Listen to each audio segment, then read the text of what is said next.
दोस्तों, स्वागत है आप सबको स्पेशल ब्लॉग में। मैं हूं पूजा, स्वागत करते सभी को मेरे चैनल पर। तो दोस्तों, कैसे हो? उम्मीद करते सभी अच्छे होंगे। मैं ठीक ठाक हूं। बस अभी सुबह सुबह का टाइम है, खाना बना रही थी। खाने में आज सब्जी में बनाए पालक और मटर और आलू। तो आलू पालक मटर की सब्जी है। छोटू वहाँ पे बैठ गए खाने के लिए और सोनू को मैंने निकाल दिया है। लो खाना ले जाओ, पकड़ो ले जाओ। और ये एक रोटी बन चुकी है, यानी हमारा जो मॉर्निंग का नाश्ता पानी है वो बनकर बिल्कुल तैयार है। हाँ, क्या हुआ? और आज सुबह का यही है हमारा खाने में। पालक की सब्जी बच जाएगा, इतना सब्जी तो चाहिए नहीं है। सब्जी बचेगी और रोटी भी 2 लोई ज़्यादा लग चुकी है, क्योंकि 3 जने के लिए 3 रोटी काफ़ी है। यानी दोपहर का जो खाना है वो बिल्कुल नहीं बनेगा, इसी सब्जी में हो जाएगा बस। और अभी सर्दियों का भी सीजन चालू हो चुका है, यानी मार्केट में बहुत ही बड़ी बड़ी पालक आ रही है ना। सोनू का एनी टाइम तबीयत खराब ही रहती है, तो उसकी हेल्थ के हिसाब से वैसे भी मैं सब्जी लेके आती हूँ उसका मनपसंद तो नहीं है, लेकिन ये है कि पालक की सब्जी अब मेरे घर में ज़्यादा ही बनेगा जब तक कि सीज़न रहेगा। पालक मेथी जो भी आएगी वैसे ही बनती जाएगी, यानी एक टाइम जो है पालक जरूर बनेगा सोनू के लिए। तो जी, बच्चों का नाश्ता पानी हो चुका था। मैंने यहाँ पे चढ़ा दिया था चावल। तो चावल यहाँ पे बनकर बिल्कुल रेडी हो चुके हैं। और इधर मैंने थोड़ा बहुत टाइलें वगैरह क्लीन किया था, पूरी तरह से नहीं कर पाई, यानी जहाँ पे पानी वगैरह रखती हूँ ना उस जगह पे क्लीन कर लिया। बर्तन मेरा पहले ही कंप्लीट हो चुका था, बस ये चेरी में पानी भरना बाकी है। और चेरी का जो पानी है ना उसे मैं पीने में यूज़ नहीं करती। पीने का मतलब ये है कि बच्चे जैसे दवाई वगैरह लेते हैं या बोतल में पीते हैं ना, वो वाला पीने में यूज़ नहीं करती हूँ। दोनों ही RO का पानी है और ख़रीदी हुई पानी है। लेकिन जो पानी में चेरी में डालने वाली हो ना, वो क्या है कि थोड़े दिन पहले का, यानी 6-7 दिन हो चुका है उस पानी को इस तरह से मतलब लिया हुआ। तो उस पानी से अभी क्या खाना वगैरह बना लूँगी, जैसे चावल सब्जी आटा लगाना, इस तरह के जो भी काम होता है ना वो कर लूँगी। और इस वाली जो बिस्लरी है ना, इसमें अभी नया फ्रेश पानी लिया है। और बहुत दिन हो चुका था, मैं सोच भी रही थी इस वाली बिस्लरी की पानी एक बार खाली हो जाए, उसके बाद मैं उसको धोऊँ एक बार सरफ वगैरह से, या जो भी है साबुन या जो भी है उसे क्लीन करके और दोबारा से पानी ले लूँ। क्योंकि बहुत दिन अगर हो जाता है ना तो बिस्लरी के अंदर ही है ना काई सा जम जाता है, जो कई बार निकलता है पानी वगैरह डालते वक्त। लेकिन चेरी में डालने के बावजूद भी थोड़ा सा पानी बच गया है, यानी आज भी मांजना नहीं होगा। ये जब पानी ख़त्म हो जाएगा दोबारा से चेरी का जब जाकर डालूंगी, जब जाके वो खाली होगा तब जाके मांजना होगा। और यहाँ पे देखिए ये वाला बिस्लरी भरी हुई है, तो इससे बच्चे को पानी उन्हें पिलाना है। तो फाइनली उतना से जगह साफ़ किया था मैंने, यानी जो टाइलें वगैरह है जितना कि पानी वगैरह रखती हूँ, क्योंकि पीने का पानी रहता है ना। और इधर जो है अभी तक मुझे टाइम नहीं मिला है, सच कहूँ तो कुल मिला के करने के लिए। जब टाइम मिलेगा तो पूरे किचन का मुझे करना ही होगा। लोग दीपावली पर सफाई करते हैं, लेकिन मेरा दीपावली तो आया ही नहीं है। और पता नहीं नसीब में कब होगा कब नहीं होगा, कुछ भी कह पाना मुश्किल है। जब तक भगवान नहीं चाहेगा शायद तब तक कुछ भी नहीं हो पाएगा। फिलहाल मेरा जो दिन चल रहा है ना बहुत ही ज़्यादा बुरे चल रहा है। मैं सोचती कुछ और हूँ, होता कुछ और है, करती कुछ और हूँ, कुछ हो ही और जाता है। तो क्या ही कर सकती हूँ, बस इतना ही मान लेती हूँ कि भगवान जो चाहता है वही होगा, इसके आगे कुछ भी नहीं हो सकता। तो दोस्तों, पानी वगैरह भरने के बाद में यहाँ पे है ना चावल ख़त्म हो चुका था। और ये वो चावल है जब मेरे पति थे उस टाइम का लाया हुआ, 5 किलो बासमती राइस लेके आई थी। ये चावल है ना बच्चों के लिए बनाती हूँ। तो बच्चे कितना ही खाते हैं, 1 मुट्ठी 2 मुट्ठी, खीर वगैरह हो गया या फिर खिचड़ी हो गया। जैसे सोनू का तबीयत थोड़ा ऐसे ही रहता है, तो कभी कभी खिचड़ी हो गया, हफ्ते में 1 बार या 2 बार, इस तरीके की खाना बनता है ना। तो 5 किलो चावल मेरा आपको बताऊं 2 साल के करीब हो गया, 2.5 साल के करीब। अभी बस ख़त्म होने वाला है, थोड़ा सा और बचा है। ये ख़त्म हो जाएगा तो फिर ख़त्म है, दोबारा से मंगवाना पड़ेगा। तो दोस्तों, यहाँ पे बर्तन मेरा सूख चुका था, तो सोच रही हूँ सबसे पहले बर्तनों को उठा दूँ, नहीं तो हमारे यहाँ पे ना बहुत ज़्यादा धूल मिट्टी उड़ती है। क्योंकि आजकल रास्ते का काम चल रहा है, तो रास्ते के काम की वजह से अंदर तक मिट्टी आ जाती है। एक तो वैसे काम कंप्लीट नहीं हो पाता है, ऊपर से मिट्टी आने की वजह से ना पूरे घर में मिट्टी वगैरह फैल जाती हैं। दोनों बच्चे यहाँ पे बालकनी में खेल रहा है, तो मैं यहाँ पे जो है शांति से काम कर पा रही हूँ। क्योंकि एक टेंशन होती है ना, अगर अंदर रहती तो पता नहीं दोनों क्या कर रहा है क्या नहीं कर रहा है। एक्चुअली बात यह है कि आजकल बच्चे आपस में बहुत ज़्यादा लड़ाई करते हैं।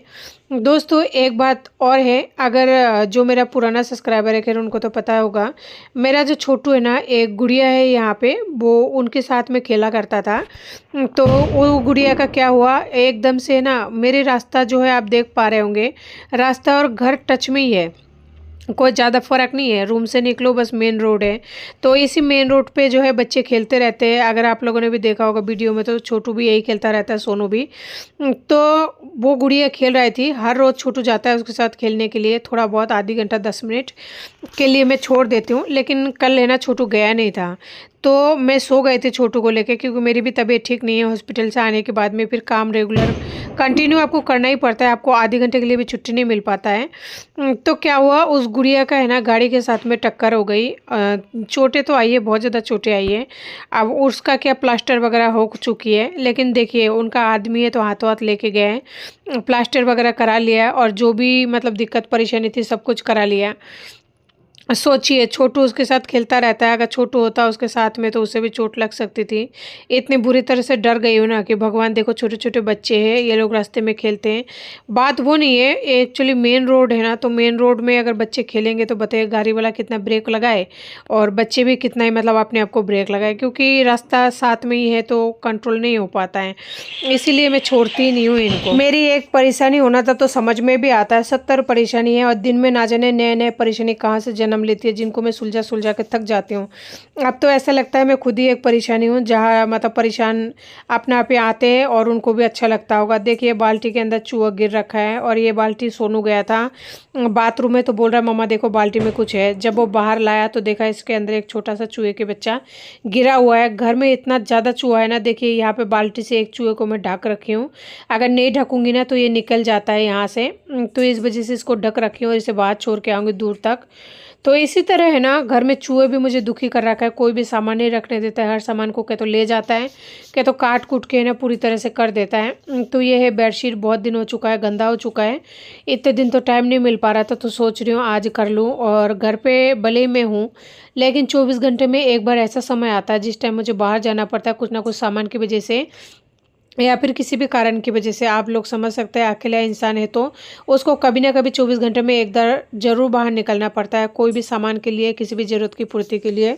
तो अकेली हूँ तो मुझे करना ही पड़ता है। तो जी यहाँ पे मैंने बेडशीट वगैरह उठा लिया है और देखिए मेरी बिस्तर जो है कुछ इस तरह की है। और अभी तो है ना कुछ भी नहीं लाऊंगी सामान, जब तक कि मेरा बच्चा बड़ा नहीं हो जाता ना, मैं बेडशीट वगैरह कुछ भी नहीं खरीदूंगी। जो भी मेरे पास फटा पुराना है, जो भी है ना, इसी से काम चलाऊंगी, क्योंकि मुझे पता है घर मुझे चलाना है, मेरे पास पैसा कितना है कितना नहीं है, तो उस हिसाब से मुझे करना पड़ेगा। और वो कहते हैं ना कि जितना आपके पास चादर हो उतना ही पैर बिछाओ, तो वही बात है।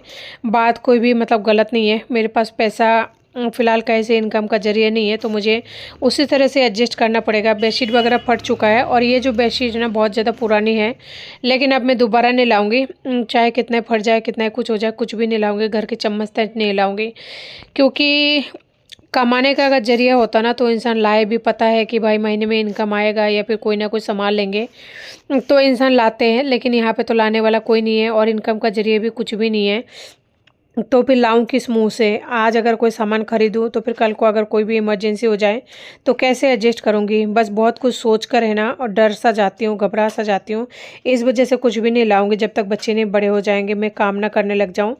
तो दोस्तों यहाँ पे देखिए मैंने बेडशीट को बिछा तो दिया है और ऊपर से गुदरा बिछा दिया, क्योंकि सर्दी का मौसम आने वाला है। वैसे भी बच्चा छोटा है तो मुझे गुदरा तो चाहिए चाहिए। और एक गुदरा अभी भी नहीं धोया, बहुत दिन हो चुका है, उसे निकाली हुई है बिस्तर से, उसे धोना पड़ेगा। तो फाइनली ये जो सिंगल बेडशीट है ये लास्ट है। ये है ना गुदरा के ऊपर बिछाना बहुत ज़्यादा ज़रूरी हो जाता है, क्योंकि अगर नहीं बिछाती हूँ ना तो फिर क्या होता है, बच्चे है ना गुदरे को फाड़ देता है और गुदरा के ऊपर का जो कवर रहता है ना वो फट जाता है, इसलिए इसे बिछाती हूँ। और इससे दिन में बच्चे कई बार निकल देता है सिंगल वाली बेडशीट को, तो इससे काफ़ी ज़्यादा सही रहता है। और देखिए छोटू आ रहा है, बार बार में बेडशीट को खींच खाच के जा रहा है। बच्चे के साथ काम करना कितना ज़्यादा मुश्किल होती है ना, जो लोग करते हैं जिनके साथ ऐसे वाली प्रॉब्लम है ना, वो उनको पता है कि आप काम करते रहो, बच्चे उधर से उलझाते रहते हैं और उनको कुछ बोल भी नहीं सकते। अगर आप ज़्यादा बोलोगे तो फिर वो रोने लग जाएगा। तो फाइनली जो है मेरा बेडशीट बिछाना कंप्लीट हो चुके हैं, यानी बिस्तर का जो काम है ना पूरा तरह से कंप्लीट हो चुका है। मच्छरदानी को भी हाथों हाथ लगा दिया ताकि है ना कोई दिक्कत ना हो, यानी कि बच्चे अगर सोए ना तो हाथों हाथ वो लोग टांग ले। और देखिए तकिया ये जो है फ़िलहाल यही है। हमारे यहाँ पे जो तकिया दिख रहा है ना, सारे अलग अलग कलर के हैं, अलग अलग डिज़ाइन की है। मैं कह रही हूँ ना आप लोगों से कि कुछ भी नहीं लाऊंगी मैं, 1-3 का तक नहीं लेके आऊँगी जब तक कि बच्चे बड़े नहीं हो जाए, क्योंकि मेरे पास कोई हैसियत ही नहीं है सच कहूँ तो। दोस्तों बिस्तर तो मैंने बिछा दिया, लेकिन यहाँ उलझाने वाले खड़े हुए और उलझा भी रहे हैं। यानी 10 मिनट का काम है छोटू का, फिर वो अपने आप ही उलझा देगा। तो यहाँ पे सोनू लेके बैठा है अपना किताब कॉपी जो भी है। इतने दिन से तो वो नहीं बैठा था, क्योंकि अभी भी हॉस्पिटल से आया है। बस आने के बाद में आज पहली बार बैठा है। मैंने उसे बोला है थोड़ा बहुत करो, जो भी आपको याद होगा, या फिर कॉपी किताब लेके बैठो, जितना आपसे हो पाए उतना करो, जितना नहीं हो पाए उसको छोड़ दो।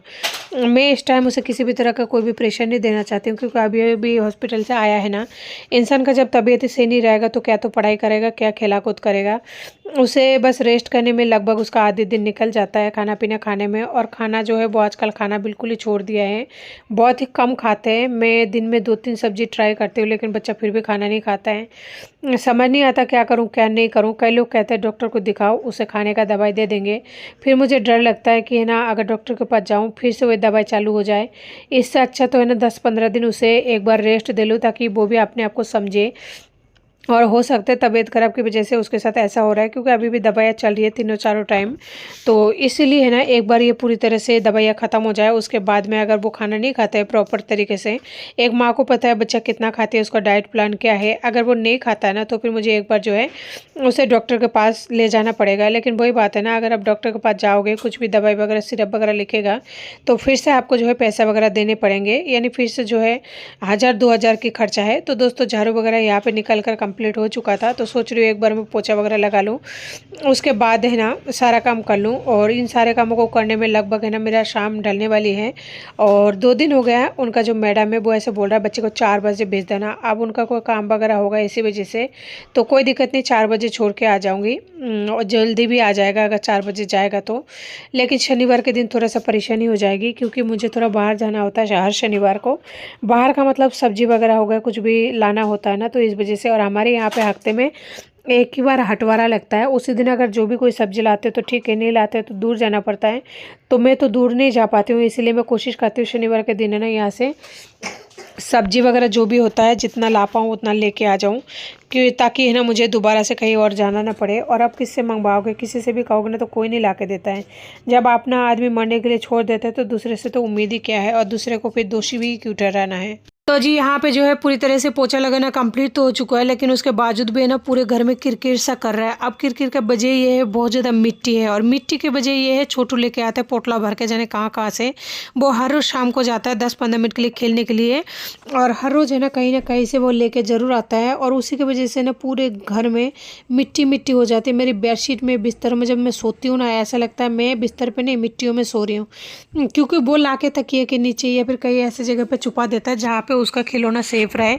और जब तक मैं देखती हूँ ना, तब तक पूरा बिस्तर में या कहीं पे बिखर चुका होता है। तो दोस्तों इसी वजह से ना मैंने दोबारा से पोछा लगा लिया, ताकि थोड़ा बहुत जो भी मिट्टी वगैरह बच गया होगा ना वो भी अच्छे से क्लीन हो जाएगा। और दोनों बच्चे ऊपर वहाँ पे बैठ के कर रहा है काम, लेकिन छोटू उसके साथ में है तो उसे पढ़ने नहीं देता है। और दोस्तों एक बात कहूँ आप लोगों से, कि एक माँ की सबसे बड़ा दुख जो है ना वो ये है कि बच्चा बड़ा हो गया हो और स्कूल नहीं जा पा रहे हो, ट्यूशन नहीं जा पा रहे हो ठीक तरीके से। ये इससे बड़ा दुख है ना, और शायद कोई गम नहीं होगा। मुझे तो ऐसा लगता है, मेरे साथ में तो यही होता है कि जब बाबू स्कूल नहीं जा पा रहा है ना, तो मेरे दिल में एक इतना बड़ा गम है ना, जो शायद बोलने की वजह से भी ख़त्म नहीं होगा।